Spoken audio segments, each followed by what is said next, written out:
ناظرین، میں آپ کو اپنے YouTube channel the world today میں یعنی آج کی دنیا میں خوش آمدید کہتا ہوں۔ ساتھیوں، آج کا موضوع جو ہے وہ ہے اسرائیل کی بڑھتی ہوئی قانونی حیثیت، یعنی گروئنگ لیجیٹیمیسی آف اسرائیل، کہ اسرائیل ایک ایسا ملک جو کہ عرصے تک تن تنہا تھا۔ اسرائیل کو کہا جاتا تھا پیریا اسٹیٹ، ناقابل قبول ریاست، ایک ایسی ریاست جس کا وجود جو ہے وہ ایک ناسور کے طور پہ، جو کہ ملوث رہی ہے کشت خون میں فلسطینیوں کے خلاف، جو کہ جس نے غازوانہ طور پہ عرب علاقوں پہ قبضہ کیا، ایک پیریا اسٹیٹ۔ اور یہ کوشش کی گئی تھی کہ اسرائیل جو ہے اس کو تن تنہا کر دی جائے، اسرائیل جو ہے اس کی کوئی قانونی حیثیت جو ہے اس کو دنیا اس طرح سے تسلیم نہ کرے۔ مگر حقیقت یہ ہے، جب ہم بات کرتے ہیں اسرائیل کی، تو اسرائیل ایک قانونی ریاست ہے۔ اس ویڈیو میں ہم بات کریں گے کہ اسرائیل کی بڑھتی ہوئی قانونی حیثیت اور کس طریقے سے اسرائیل نے اپنا وجود منوایا ہے، باوجود اس کے کہ وہ ملوث رہا ہے جنگی جرائم میں، وہ ملوث رہا ہے جو عرب علاقے ہیں، فلسطینی علاقے ہیں، ان پہ قبضہ کرنے میں۔ اس کے باوجود جو ہے اسرائیل نے کس طریقے سے اپنی قانونی حیثیت کو جو ہے نہ صرف اسے تقویت دی، بلکہ دنیا کو دکھا دیا کہ اسرائیل جو ہے وہ ایک حقیقت ہے۔ اور پھر اس کے ساتھ ہم یہ بھی بات کریں گے مختصراً کہ جب اسرائیل کی بڑھتی ہوئی قانونی حیثیت جو ہے وہ ایک مسلمہ ایک حقیقت ہے، تو کس طریقے سے پاکستان جو ہے وہ اسرائیل کو ایک طرح سے نظر انداز کر سکتا ہے کہ پاکستان نے اسرائیل کو تسلیم نہیں کیا ہے ایز اے اسٹیٹ، اور کیا پاکستان اسرائیل کو تسلیم کر لے گا۔ پہلی بات تو یہ ہے کہ جب اسرائیل وجود میں آیا مئی 1948 کو، تو پہلی جنگ جو ہوئی اسرائیل کی وہ اس کے عرب ہمسایوں سے ہوئی، عرب جو نیبرز تھے ان سے ہوئی، اور اسرائیل نے تن تنہا جو مصر کی، اردن کی، شام کی جو افواج تھی ان کو شکست دے دی۔ تو یہ ایک بہت بڑا ایک میریکل تھا کہ ایک ایسی ریاست جو کہ وجود میں آئی تھی اور جس پہ عرب ممالک نے چڑھائی کر دی کہ اسرائیل کو وہ نہیں مانتے، وہ ایک غیر قانونی ریاست ہے۔ مگر اسرائیل کی جو قانونی حیثیت ہے وہ تو اقوام متحدہ کے ذریعے ہے کہ اس کو سیکیورٹی کونسل نے، جنرل اسمبلی میں جو ہے اس نے اسرائیل کوئی قانونی حیثیت دی کہ جنرل اسمبلی میں مئی 1949 میں جب اسرائیل کا کیس گیا تو 37 ممالک نے اسرائیل کی جو رکنیت تھی اقوام متحدہ میں اس کی حمایت کی۔ 19 ممالک نے مخالفت کی اور 9 ممالک تھے جو کہ غیر جانبدار رہے۔ سلامتی کونسل میں کوئی ویٹو نہیں ہوا اسرائیل کی، اگر ویٹو ہوتا تو اسرائیل ممبر نہیں بنتا۔ تو اسرائیل کی قانونی حیثیت اس طرح سے ہے کہ اسے اقوام متحدہ نے ایک قانونی جواز دیا۔ اسرائیل از اے لیگل اسٹیٹ۔ مگر جو عرب ممالک ہیں ان کی عرصے تک یہ سوچ رہی کہ اسرائیل جو ہے وہ ایک غیر قانونی ریاست ہے، اسے ہم نہیں مانتے۔ تو 1948 سے لے کے 1980 تک یا 1979 تک یہ حالت تھی کہ کسی عرب ملک نے اسرائیل کو تسلیم نہیں کیا تھا۔ مسلم ممالک کی جو اکثریت ہے اس نے اسرائیل کو تسلیم نہیں کیا تھا۔ پہلی دراڑ جب پڑی وہ اس وقت پڑی جب مصر نے اسرائیل کو تسلیم کر لیا، کیمپ ڈیوڈ جو معاہدے تھے اس کے روح سے۔ 1989 میں 1979 میں ایجپشن اسرائیلی پیس ٹریٹی ہوئی اور ایجپٹ نے اور اسرائیل نے ایک دوسرے کو تسلیم کر لیا۔ ایجپٹ، مصر جو کہ عرب دنیا کے سب سے مضبوط ملک، وہ نیوٹرلائز ہو گیا، کیونکہ مصر نے دیکھ لیا، اور یہ بات انور سادات نے اپنی کتاب ان سرچ آف آئیڈینٹی میں کہی ہے کہ 1973 کی جب عرب اسرائیلی جنگ ہوئی اور اس جنگ میں مصر کی افواج جو ہیں انہوں نے نہر سوئس کو عبور کیا، کیونکہ ایک کنارے پہ جو مشرقی کنارہ تھا اس پہ اسرائیل کا قبضہ تھا، مغربی کنارے پہ مصر کا تھا۔ تو اسرائیل کو بڑی تشویش ہوئی، مگر امریکہ نے جس طریقے سے اسرائیل کی مدد کی فوجی لحاظ سے، تو انور سادات صاحب کہتے ہیں کہ میں اسرائیل سے جنگ کر سکتا ہوں، امریکہ سے نہیں کر سکتا۔ تو یہ بات ہمیں ذہن نشین رکھنی چاہیے کہ امریکہ کا کردار اسرائیل کے تحفظ میں وہ کلیدی کردار رہا ہے، خاص طور پہ 1967 کی جنگ میں جو بری طرح سے عرب ممالک ہار گئے، جون 67 کی جنگ میں، اور اسرائیل نے قبضہ کر لیا Golan heights, Sinai desert, West Bank اور غزہ پہ، ایسٹ جیروسلم جہاں پہ مسجد اقصی ہے وہاں پہ قبضہ کر لیا۔ سینائی ڈیزرٹ تو اس نے خالی کر لیا جو معاہدہ ہوا مصر کے ساتھ، مگر جو قیمت مصر کو ادا کرنی پڑی کہ اس نے اسرائیل کو تسلیم کر لیا، اور پھر اس کے علاوہ جو سینائی ڈیزرٹ ہے وہ مصر نے یہ رضامندی کی کہ وہ ایک غیر فوجی علاقہ ہوگا۔ دوسری دراڑ پڑی جب 1993 میں 13 سپتمبر 1993 جب وائٹ ہاؤس کے جو لان ہیں، لانس آف وائٹ ہاؤس، وہاں پہ صدر کلنٹن ایک بیچ میں، ایک طرف اسرائیلی پرائم منسٹر اسحاق رابن، دوسری طرف PLO کے چیئرمین یاسر عرفات، ان کے درمیان ہینڈ شیک ہوا، مصافحہ ہوا، اور پھر اسرائیل اور PLO پیلسٹینین لبریشن آرگنائزیشن نے ایک دوسرے کو تسلیم کر لیا۔ یہ ایک بہت بڑی بات تھی۔ تیسری دراڑ پڑی جب جارڈن نے یعنی اردن نے 1994 میں اسرائیل کو تسلیم کر لیا۔ تو اسرائیل کی جو قانونی حیثیت تھی وہ بڑھتی گئی کہ عرب ممالک جو کہ اس کے خلاف جو فرنٹ لائن عرب اسٹیٹس تھے جس میں ایجپٹ اور جارڈن تھے، انہوں نے اسرائیل کو تسلیم کر لیا، اور اس لیے تسلیم کر لیا کہ وہ سمجھ چکے تھے کہ جنگ سے مسئلے کا حل نہیں ہے، انہیں امن کے ذریعے جو ہے وہ اسرائیل سے بات کرنی پڑے گی۔ اسرائیل کو بھی یہ تھا کہ اس کے ذہن میں بھی بات تھی کہ اسے امن چاہیے، اور فلسطینیوں کے ساتھ، عرب ممالک کے ساتھ اس کے معاملات جو ہے وہ طے ہونے ہیں۔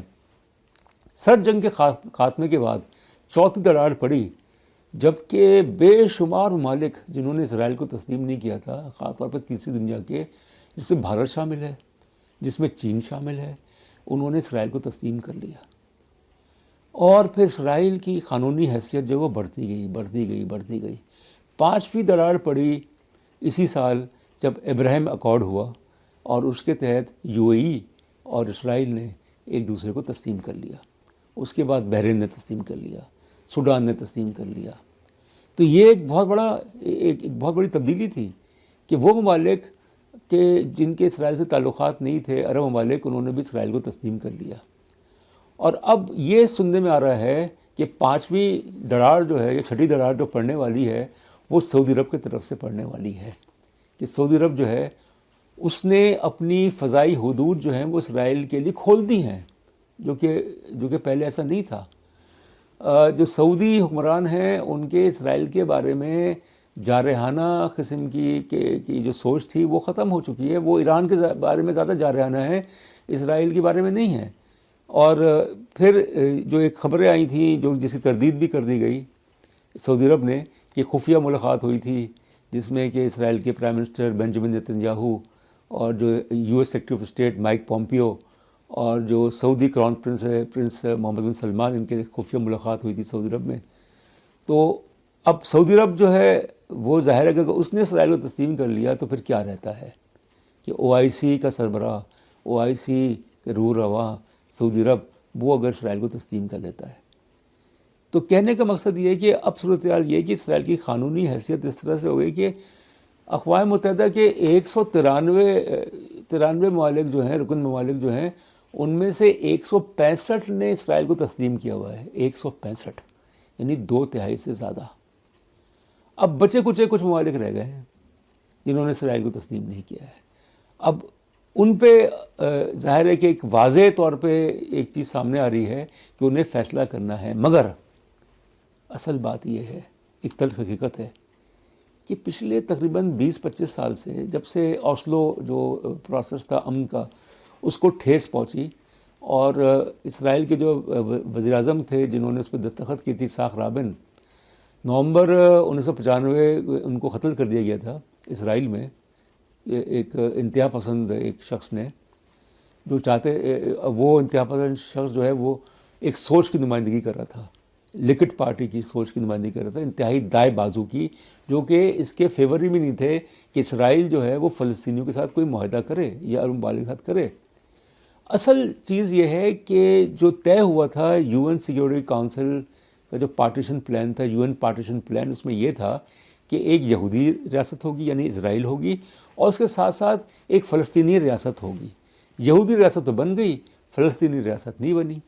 تو موقف تو اصولی موقف تو یہ ہے کہ جب تک کہ فلسطینی ریاست نہیں بنے، جب تک اسرائیل جو ہے وہ جو مغربی کنارہ ہے دریائے اردن کا، ویسٹ بینک کا، اس کو خالی نہ کرے جس پہ اس نے قبضہ کیا ہوا تھا، اور وہاں پہ اس نے کئی سو جو غیر قانونی یہودی بستیاں جو ہیں وہ بسائی ہوئی ہیں، اور اس کے علاوہ جو مشرقی جیروسلم جہاں پہ الاقصی ماسک ہے، جو اصل مطالبہ یہ ہے an independent Palestinian state, a viable Palestinian state with its capital in East Jerusalem۔ اسرائیل اب تیار نہیں ہے۔ اسرائیل یہ چیز بنجامن نتنیاہو جو اسرائیل کے پرائم منسٹر ہیں، اور جس طریقے سے عرب ممالک نے بے حسی جو ہے کا مظاہرہ کیا اور فلسطینیوں کو لیٹ ڈاؤن کیا، ان کو دھوکہ دیا، کہ کہنا تو مطلب بات تو یہ ہے کہ جتنا نقصان جو ہے وہ عرب ممالک نے فلسطینیوں کو پہنچایا ہے، اسرائیل نے نہیں پہنچایا۔ تو اس لیے اب فلسطینی مجبور ہیں، اور مجبور اس لیے ہیں کہ ان کو کوئی مدد نہیں مل رہی، ان کے دنیا سے نہیں مل رہی، عرب ممالک سے نہیں مل رہی، کوئی فوجی، سیاسی، اقتصادی مدد نہیں مل رہی۔ اور دن بدن یہ ہو رہا ہے کہ مغربی کنارہ جو ہے جہاں پہ اکثریت جو ہے وہ فلسطینیوں کی، تو وہاں پہ اب کئی لاکھ کے قریب یہودی اب جو لوگ جو ہیں وہ بسا دیے گئے ہیں۔ تو اب جو اکثریت تھی عربوں کی، فلسطینیوں کی مغربی کنارے میں، وہ ایٹ اسٹیک ہو گئی ہے۔ تو اس لیے اب پاکستان کے لیے یہ پاکستان دنیا کا دوسرا بڑا مسلم ملک ہے۔ پاکستان جو ہے اس نے 1973 کی جو جنگ تھی، عرب اسرائیلی جنگ تھی، اس میں شام کی مدد کی، پاکستان کی فضائیہ جو تھی وہ اس میں شامل تھی۔ پاکستان نے کبھی اسرائیل کو اسپیس نہیں دی اس طرح سے، اور ظاہر ہے کہ ہمارا اسرائیل سے ویسے تو کوئی جھگڑا نہیں ہے، ہمارے کوئی ٹیریٹوریل کانفلکٹس نہیں ہے اسرائیل کے ساتھ، کوئی ہمارا مطلب سرحدیں نہیں ملتی اسرائیل کے ساتھ، مگر ظاہر ہے کہ اسرائیل جو ہے وہ ایک ایسا ملک ہے جو کہ انتہائی مضبوط، معاشی طور پہ، ٹیکنالوجی کے، اس میں فوجی لحاظ سے ایک واحد ملک مشرق وسطیٰ کا جو کہ ایک نیوکلیئر اسٹیٹ ہے۔ اور یہ بھی حقیقت ہے کہ مغربی کنارہ جو ہے ویسٹ بینک ہے، اس میں اسرائیل نے مطلب یہ کیا کہ امریکہ کی مدد سے، خاص طور پہ جو ڈونلڈ ٹرمپ ایڈمنسٹریشن ہے، مائک پومپیو جو ہے، انہوں نے اسرائیلی آبادیوں کو دورہ کیا جو غیر قانونی ہیں مغربی ویسٹ بینک میں۔ تو اس لیے اب بات یہ ہے کہ جو پاکستان کے پاس جو آپشنز ہیں وہ مطلب اصولی موقع پہ پاکستان کا بالکل صحیح ہے کہ جب تک اسرائیل جو ہے وہ ایک آزاد فلسطینی وائبل اسٹیٹ جس کا کہ دارالحکومت جو ہے وہ مشرقی بیت المقدس میں ہو، ایسٹ جیروسلم میں ہو، جب تک یہ چیزیں نہیں ہوں گی، اور پھر اس کے علاوہ جو فلسطینی مہاجرین ہیں ان کا رائٹ آف ریٹرن کہ وہ واپس اپنے علاقوں میں جا سکتے ہیں، اس وقت تک پاکستان اسرائیل کو تسلیم نہیں کرے گا۔ مگر وقفے سے، گائے بگائے کچھ شوشے چھوڑے جاتے ہیں کہ اسرائیل جو ہے اور پاکستان کے درمیان خفیہ روابط ہیں، اسرائیل جو ہے اور پاکستان جو ہے وہ کسی ایک دھماکہ خیز خبر ملے گی کہ پاکستان جو ہے اس نے اسرائیل کو تسلیم کر لیا۔ میرے خیال میں ایسا ہونا ممکن نہیں ہے، اس لیے کہ ٹھیک ہے پاکستان کے اسرائیل کے ساتھ سرحدیں نہیں ملتی، یہ بات صحیح ہے کہ پاکستان اور اسرائیل کے درمیان کچھ سملیرٹیز ہیں، یعنی دونوں ممالک جو ہیں وہ آس پاس، یعنی سن 48 میں وجود میں آئے، دونوں ممالک جو ہیں وہ مذہب کی بنیاد پہ بنے، دونوں ممالک جو ہیں وہ انسیکیور اسٹیٹس ہیں، دونوں ممالک نے نیوکلیئر جو ایک طاقت جو ہے وہ حاصل کی اپنے آپ کو محفوظ بنانے کے لیے۔ مگر بات یہ ہے کہ یہ ایک جذباتی مسئلہ ہے پاکستان میں۔ اگر پاکستان نے اسرائیل کو تسلیم کر لیا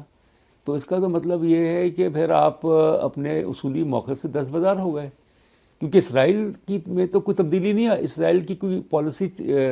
میں تبدیلی نہیں آ رہی ہے۔ اسرائیل جو ہے وہ قابض ہے، اسرائیل نے غزہ کا محاصرہ کیا ہوا ہے، اور جس طرح سے غزہ میں جینوسائیڈ اسرائیل نے کی، نسل کشی کی فلسطینیوں کے خلاف، جس طریقے سے مغربی کنارے میں کئی سو غیر قانونی جو یہودی بستیاں ہیں کھلم کھلا اس نے وہاں پہ قائم کی، اور پھر اپنا دارالحکومت جو ہے وہ تل ابیب سے یروشلم منتقل کر لیا، جس کو امریکہ نے تسلیم کر لیا۔ تو یہ تو جارحیت کو میرے خیال میں تقویت دینے والی بات ہوگی۔ جارحیت اسرائیل کا قانونی، ٹھیک ہے کہ اسرائیل کو دنیا کی اکثریت کی جو میجورٹی ممالک ہیں اکثریت کی، انہوں نے اسرائیل کو تسلیم کر لیا ہے، ان کی مصلحتیں ہوں گی، مگر پاکستان کی پالیسی جو ہے وہ مصلحت پہ نہیں ہونی چاہیے۔ یہ کہا جاتا ہے کہ اگر پاکستان نے اسرائیل کو تسلیم کر لیا اسرائیل، تو اس سے پاکستان کو مدد ملے گی بھارت کے خلاف جو